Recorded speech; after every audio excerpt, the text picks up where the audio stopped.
watching all the world go by now, underneath the hazy sky now. Got my ticket for the long ride. Yeah, from my park bench perspective, got that wide-eyed view on life.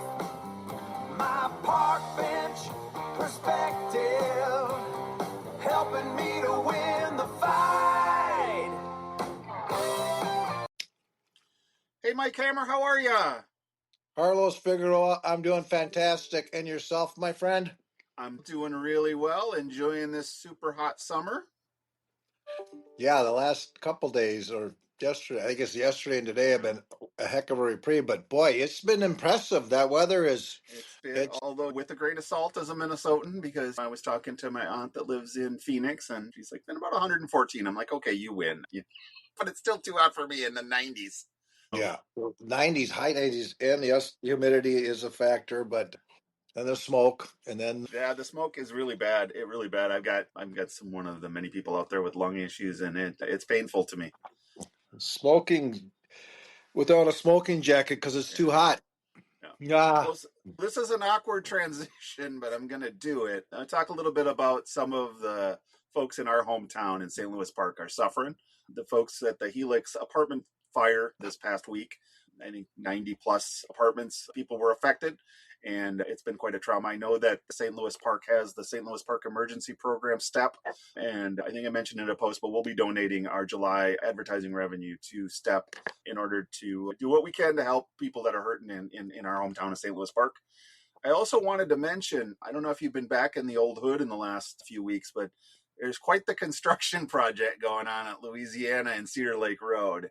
And it's really hurting some of the businesses there. They're different than when we were kids, but you've got Usberger's Brewing at Westwood Shopping Center, Shanghai Market, a Barber's Touch.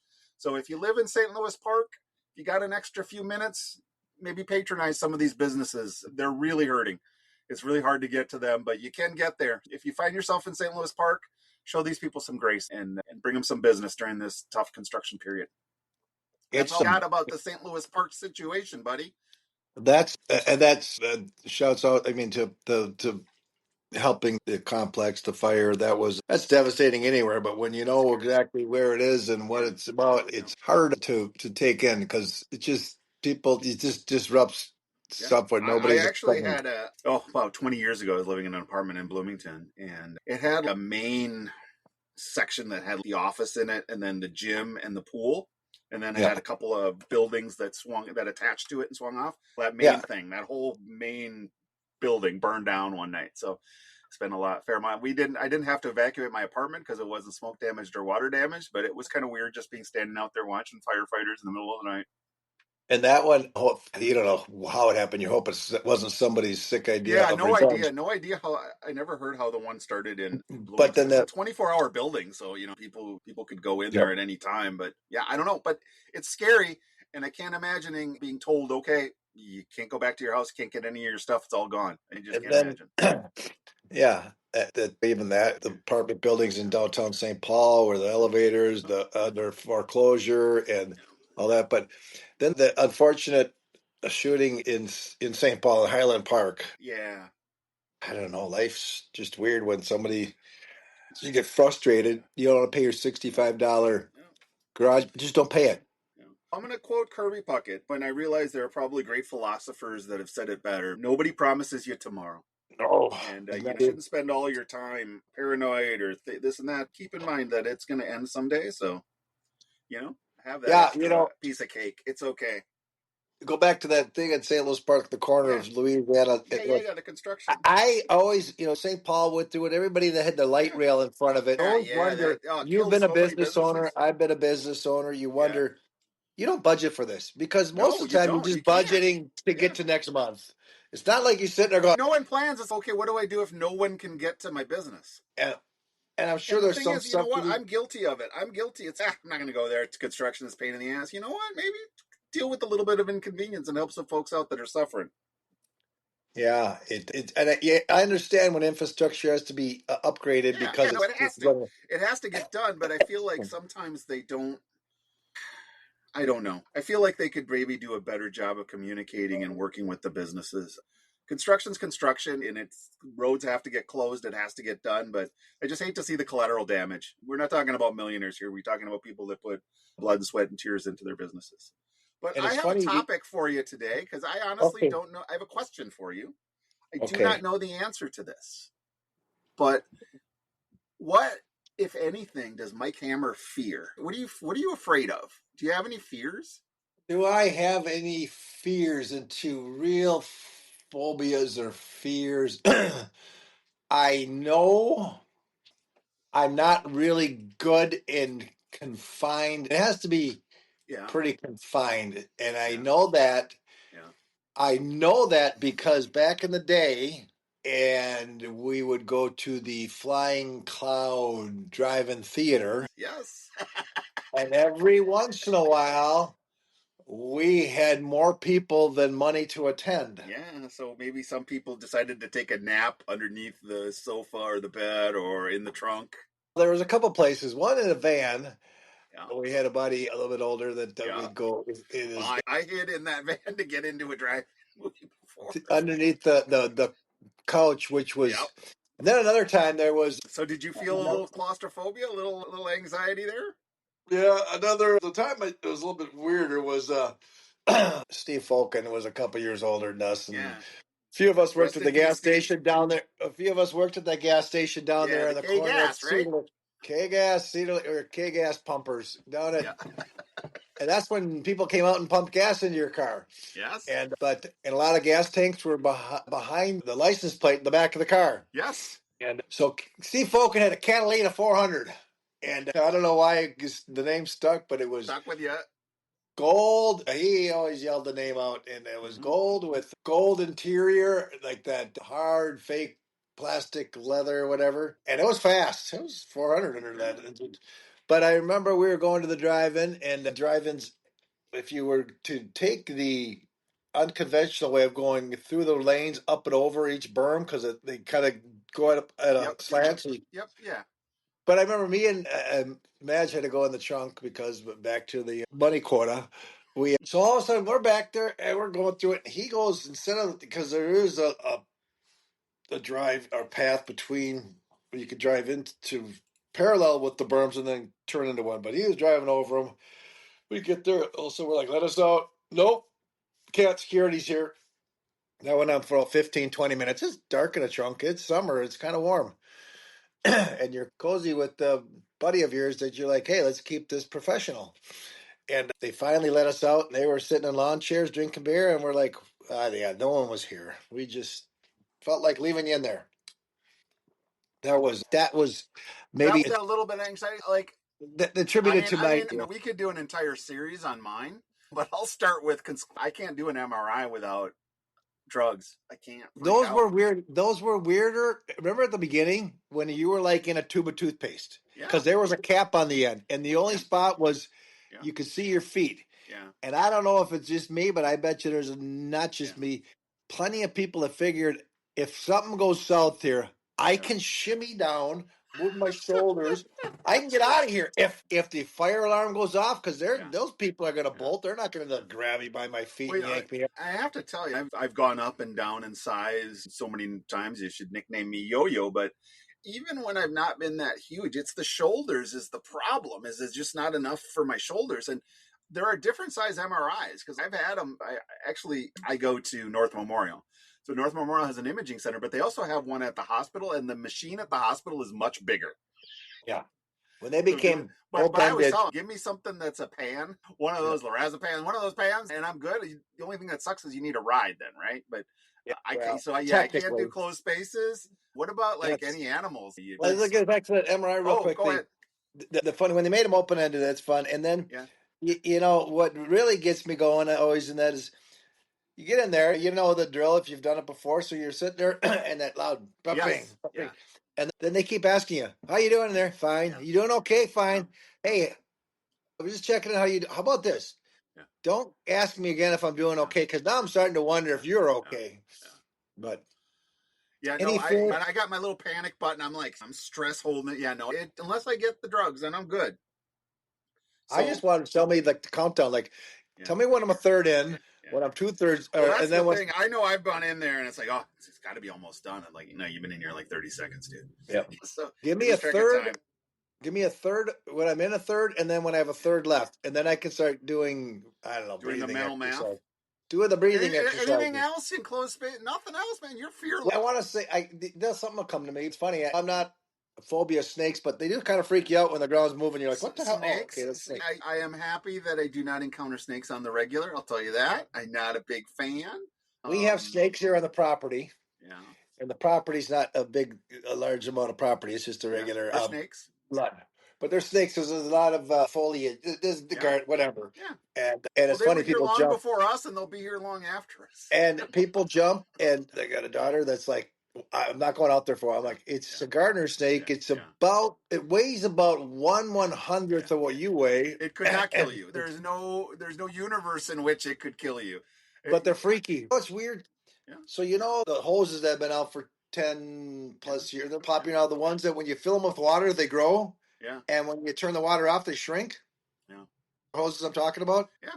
Those are freaky because it'll sit there and I don't put it all the way. I just They'll do the motion. They're like, oh, these are snakes. The thing is, it's going in your Minnesota. You have to temper it. I remember being out in California at my uncle's house, and he was built into this. It was the side of the San Fernando Valley, so he was on the side of a hill, so you could go up on the stairs. He had a little observation deck, but he'd always walk with his machete in because there was rattlers. Chop it up. Yeah, I mean, because it's no big deal. I'm like going. Yeah, I'm glad I didn't ask too many questions because now I'm not enjoying myself up here because there are rattlesnakes. I go to Colorado. We go on hikes, and you see the snake signs, and I'm like going, what am I looking for? You got to keep your eyes out. And they're like, oh, no, they're usually not on the path. Usually it's good. And then they say, wear long pants and high boots. And I'm like, if I'm wearing long pants and high boots, I'm not going hiking. But snakes don't freak me out. I would say they don't freak me out, but the tick thing. Yeah, you know what? Those little things, that's what kills you. I saw a graphic that was basically the top 25 people killers, right? Yeah. And it's sharks, like 4 people, and it starts counting out. Then you get to number 2. Then you go at several 100,000 deaths, and then the mosquito is the king of killing people. Mosquitoes, yeah. And luckily we're as not caring, but it can.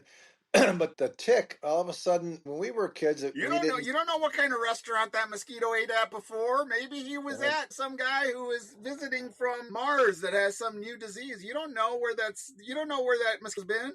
Or Edrin, the planet on Hail Mary. I finally got through that. Wow! Look at you. It took me three different times to get through it. But to get through, it's a great movie. Great book. It's a good movie. I liked it.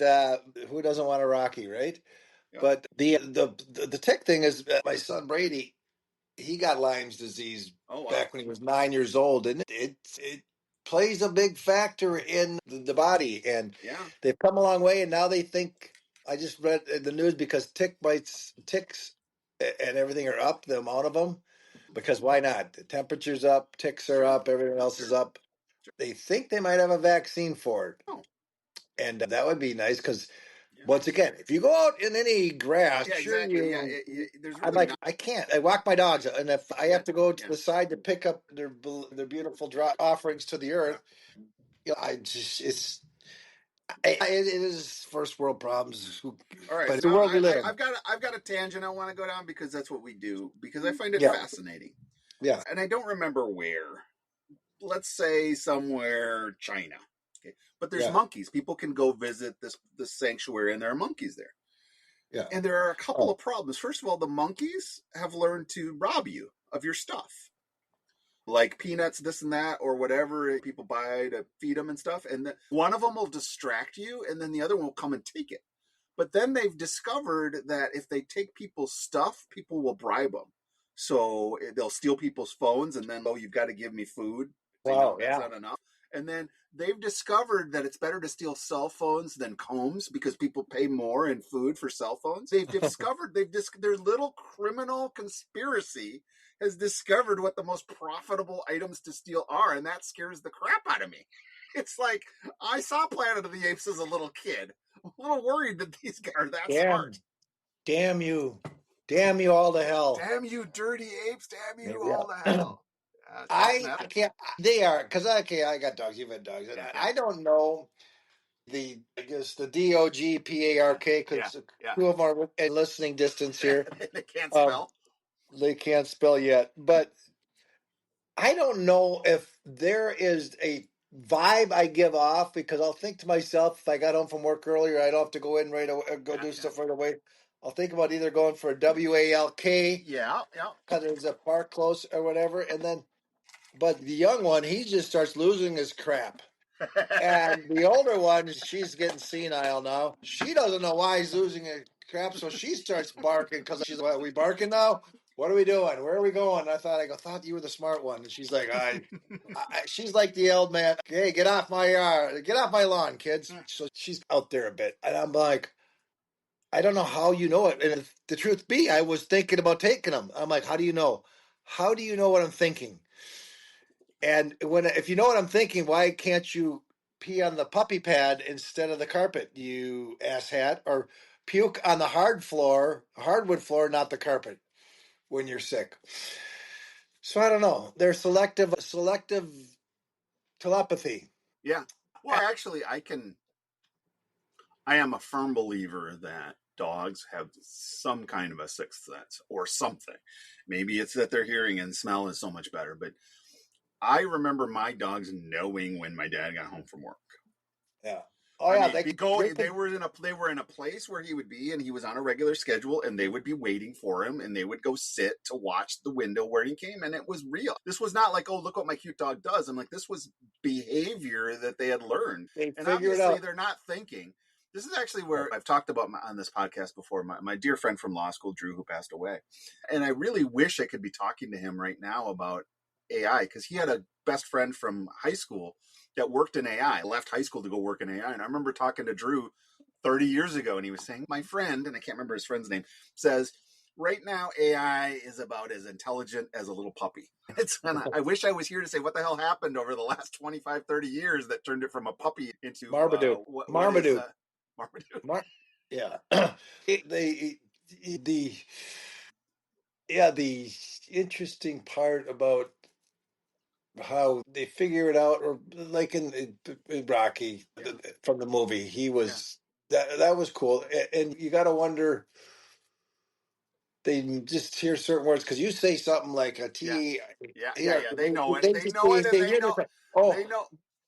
I know. I was associate it with it. I know I was going to get to you about coming home because they can feel you, and I feel that it's not because when I would leave to go out of town for a couple of days or whatever.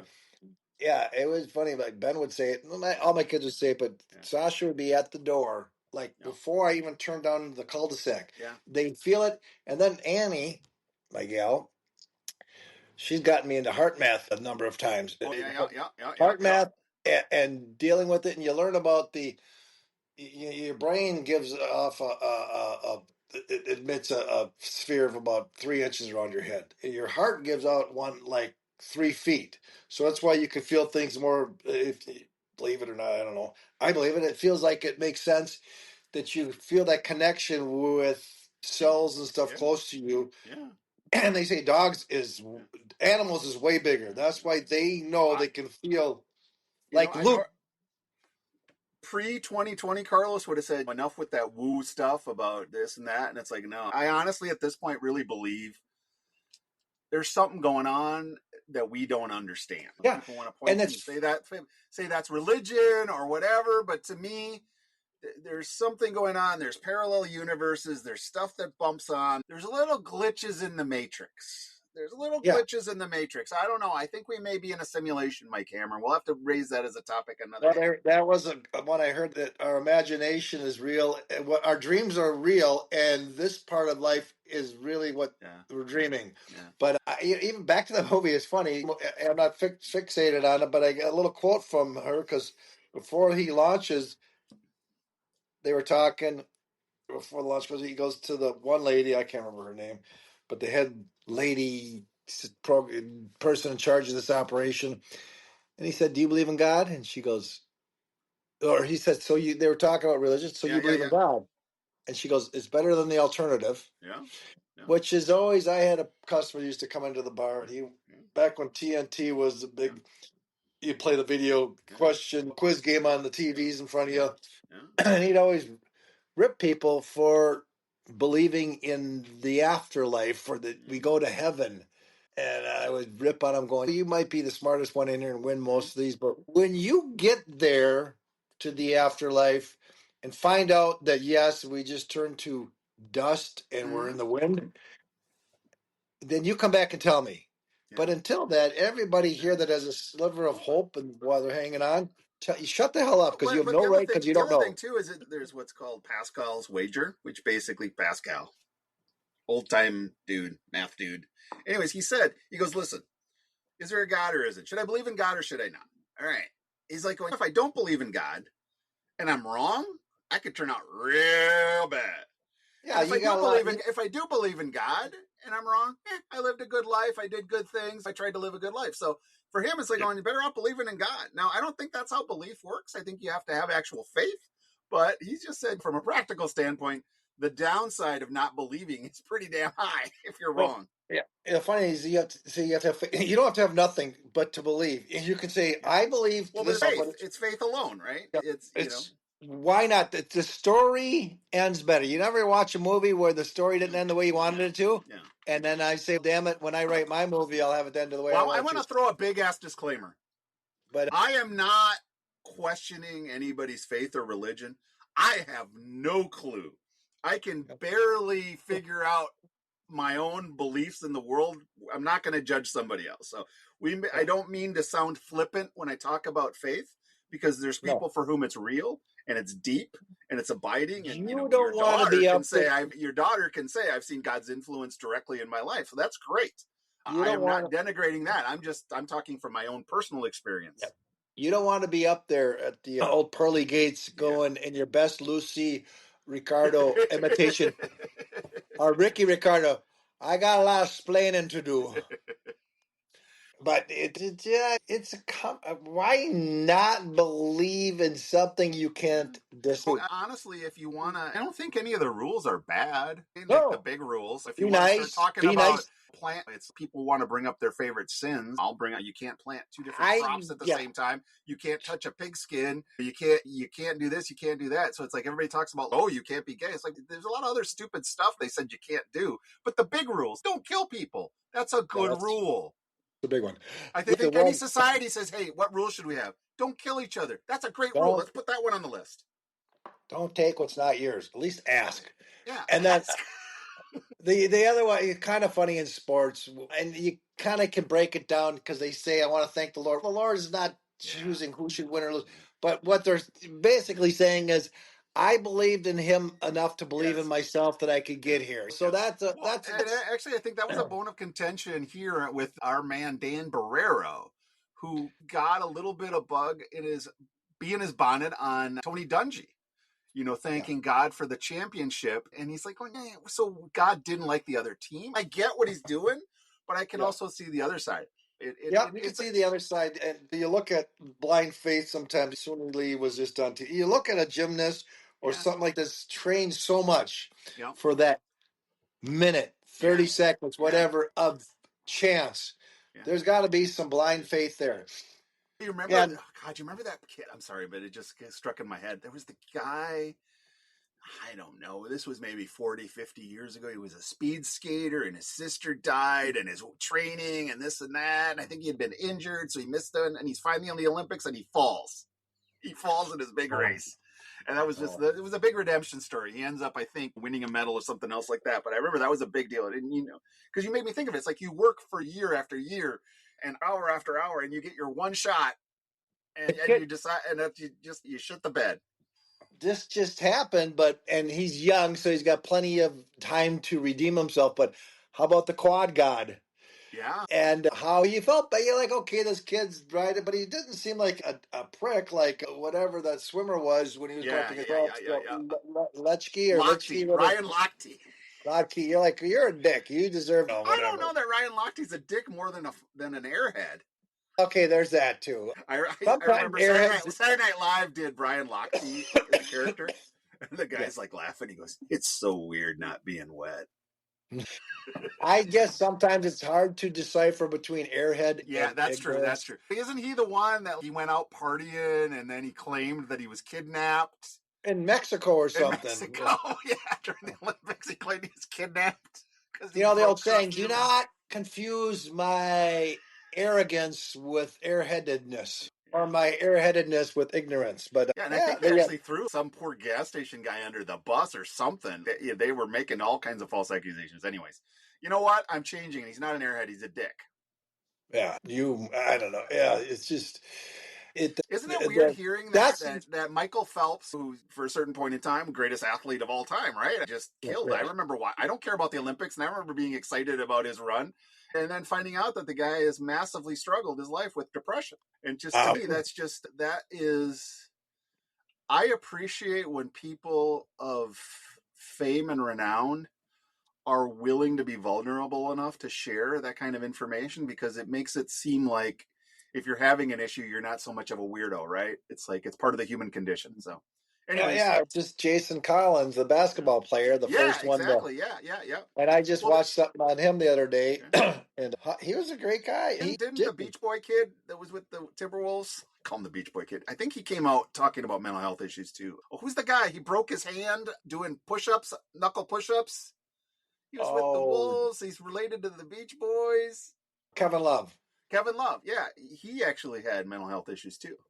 Anyway, I don't. This has to be, and I've already come up with the title for this episode. I'm going to call it the Random Show because we had no topics or anything else. You know, you talk about that depression, and I would say in sports it gets hard because you work so hard and you want God, somebody to be on your side. So when you can't find somebody cheering in the audience, you pull on God. God, will you be on my side? But I know some people that if I took it to heart, I didn't have a phobia, but when I played baseball, pitch, you give up a home run and there's no place to hide. Well, I was going to say that's the loneliest place in sports is the pitching mound. And if you don't, after you give up the big dinger or something like that, if you can't turn it around from a wow, waiting for your catcher to come out and say something hit that far, should have a stewardess on it. That's the thing, and that's actually where you were a closer in college, and it's to me. You got to have the ultimate mindset of just that was yesterday, today's today. You can't, because if you let it get in your head, you're done. You kind of get into this, you get into that mode of, all right, I got to go to work. Let's get this done. I got to get out of here. I got something to do type thing where let's get in, get out. And you get on the mound or you're getting it. And when they say just to hit one pitch at a time, it is because you're sitting there going, you're not really, I never thought about punching this batter out, or I kept thinking getting this pitch by him, this next pitch, getting it by him, or inducing a ground ball or whatever. And you're lucky when you play on teams with good defense, especially in the infield. You're like, you get just as excited for a good defensive play behind you as you do for a punch out. But hey, by the way, it's almost like we planned this, which I can guarantee anybody listening, there was no planning at all involved. But I have a new essay coming out tomorrow on Substack, and it's called Ponche.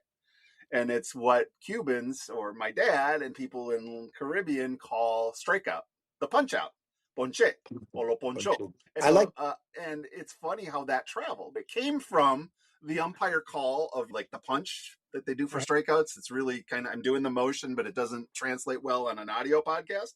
But that became then the punch out. And then that became the word in ponche, and then ponche has worked its way back. So anyways, you said punch out. Thank you for calling a strikeout that, because it relates in, and I will put a link in the show notes to my Substack article. All right, buddy.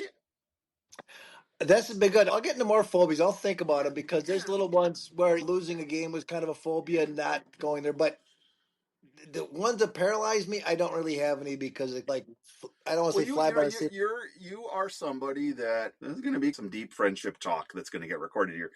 You are somebody that seems unflappable, but knowing you, I know that what you do is it's all in your head and it's all internal. It's not like you're not experiencing the things everybody else does. It's you're just able to, you're a duck. You're a duck. You are, I've lost your audio, but you're calm on the surface and paddling like hell underneath. I'm able to put it in perspective. Yeah. Hey, and on the bench. And on that note, Yeah, actually, let me tease real quick. We got a good friend from the neighborhood is going to be joining us one of these episodes here soon, hopefully. But with that, Carlos and Hammer. Ouch. Watching all the world go by now, underneath the hazy sky now. Got my ticket for the long ride.